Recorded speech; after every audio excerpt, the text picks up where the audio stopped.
Hi, my name's Zoe, and I'm going to be doing my country profile presentation today. I'm going to share my screen. Okay, awesome. I chose to do my country profile on Iran because I am actually partially Iranian. My grandfather's from Iran, and I realized I didn't know a lot about my cultural background. So I decided I wanted to learn more.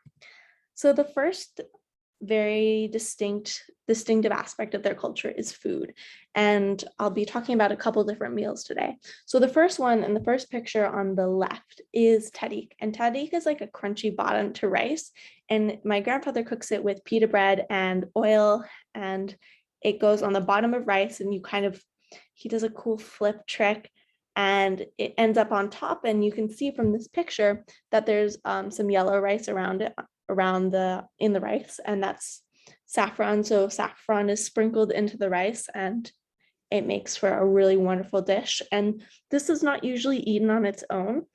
It's actually eaten with other meals like mork polo, which is yellow chicken, or Persian chicken kebabs, just to name a few. So the next meal or next dish is mastokiyat, which is Persian cucumber and herb yogurt. This isn't my personal favorite dish, but I know my grandparents make it a lot, and they make it usually with every evening meal because it's very simple to make, and it's a very big part of their culture. And it also has dried rose petals on top, which is actually, they use that a lot in Persian culture. And so that leads me into pashmak, which is like fairy floss or cotton candy, and it is a rose flavor. And that's pretty much all that it is, but it uses some of that rose element and it makes it a little bit more floral tones, but it's still cotton candy, and it's really delicious. And I've had that a couple times in the past, and it's one of my favorites. And then the last thing, it's kind of a food, it's more of a spice. It's saffron, and the spice gives dishes a lot of flavor. It's the most expensive spice in the world, and they grow it in Iran. And it is really wonderful to use in dishes. They use it in tahdig, they use it in mork, they use it in Persian chicken kebabs. They use it a lot, and so that's incorporated into many of their meals. So next, I'm going to move on to festivals and celebrations. So the first one I want to talk about is Nowruz, and Nowruz is the Persian New Year, and this occurs in early March, I want to say. And the Persian New Year is a celebration with family, and it's a celebration with food. And it actually, one of the distinct elements that I learned about, and you can see in this photo on the top, is a goldfish is also purchased during Nowruz, and it represents perpetual life. And I thought that was beautiful. As a kid, we celebrated this one year with our family, and I loved getting the goldfish, and I never knew what it was about. And so I was really grateful to learn about that. The next thing I want to talk about is Ramadan, which is actually a Muslim, it's a religious practice. And so it is fast breaking after sunset, and this occurs for 1 month. And this year, I think it occurred from March 13th, February 13th. And right before Ramadan starts, the evening before, they have a very big dinner, and they have a lot of food. And because you'll be fasting the next day without eating or drinking anything, having a big meal is like a big celebration before it starts, which is really, really wonderful. And my grandfather still celebrates that into his later years. Whoop. So the next thing I'm going to talk about is art. And art is actually, I learned, is a really big part about their culture. And so the first thing is miniature art. And this is pictured on the left here. And it's illustrations of stories dating back to the 13th century. And my grandmother actually wrote a book highlighting the certain females in some of miniature art, which is actually right here. And it's called Images of Women. And so she was relating back to that culture. And I never actually knew about miniature art until she wrote her her illustrations book. And so that was really interesting to learn about.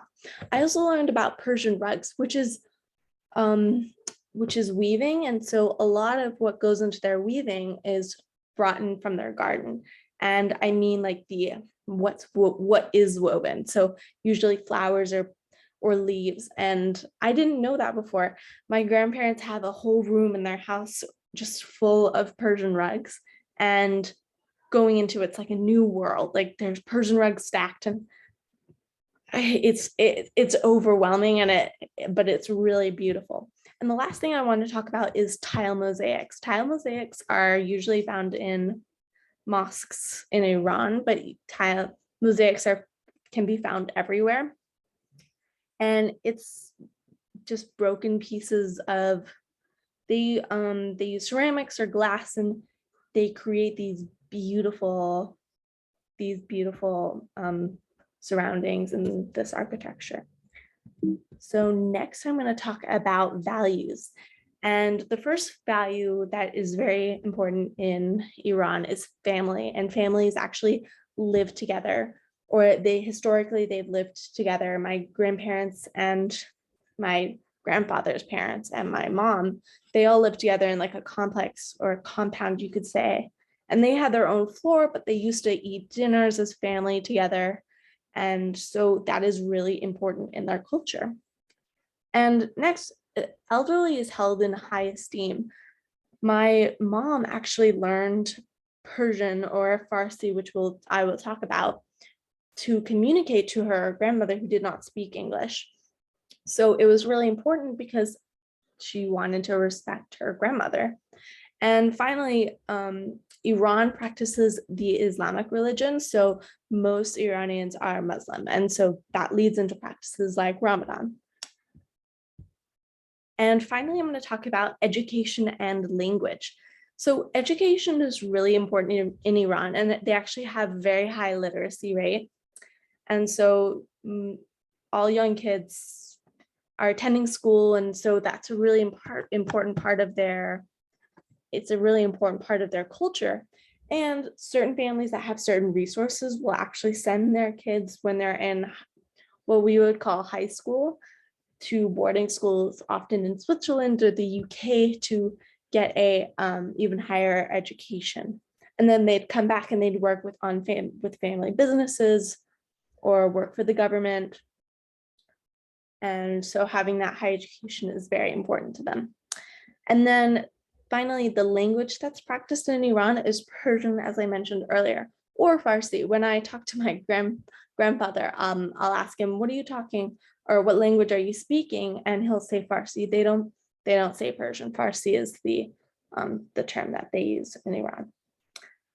That concludes my cultural presentation. These are the sources I used, and my grandparents, and specifically my grandmother, was a very important source and reliable source that I used, because I got to talk to her about a lot more about the culture based on more than just reading about it. And when I did read about it, one of the other important sources I used was Scholastic, and I used the New York Times when looking at food recipes. Perfect. Thank you so much for listening to my cultural presentation.